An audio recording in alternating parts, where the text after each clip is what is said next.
Did you know that there's an 11th sphere on the Kabbalistic tree of life that doesn't appear on most diagrams, and that every occultist who attempts to cross it either achieves enlightenment or goes completely insane? Let's talk about it. This is Da'ath, which means knowledge in Hebrew, and it's the most dangerous point on the entire tree of life.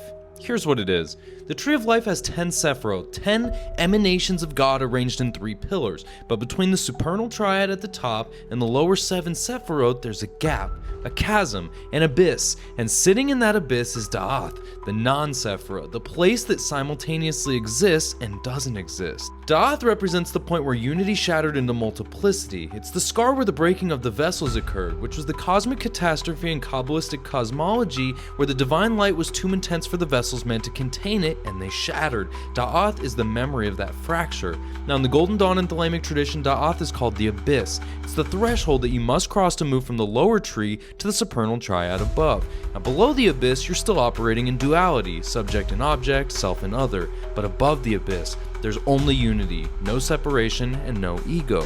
So to cross the abyss inevitably means ego death, complete annihilation of everything you think you are. Your personality, your identity, your beliefs, your memories, all of it dissolves. And if you cling to any sense of self while crossing, you fall. And falling into the abyss means madness. Aleister Crowley wrote extensively about crossing the abyss. He described it as meeting the demon of dispersion who lives in Da'ath and whose job is to tear apart anyone attempting to cross.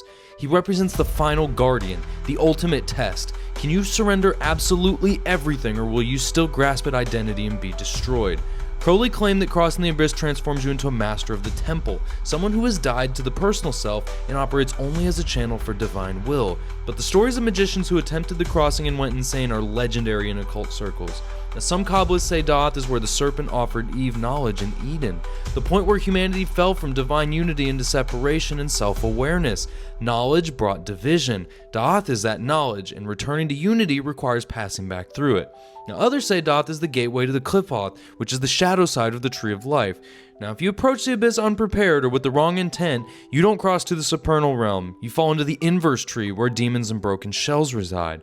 Now, in some diagrams, Da'ath appears as a dotted circle or isn't shown at all. It's the anti-sephira, the place of unbeing. It's the void between human consciousness and divine consciousness that can only be traversed by those willing to cease being human. Now here's why mystery schools obsess over it. Da'ath represents the ultimate initiatory ordeal. Every lesser initiation, every degree, every ritual, and every practice is preparing you for the moment when you stand at the edge of the abyss and choose to jump. And when you jump, you either dissolve into God or shatter into fragments. So, yeah, Da'ath isn't just Kabbalistic theory, it's the point on the map where the path to enlightenment requires total self-destruction.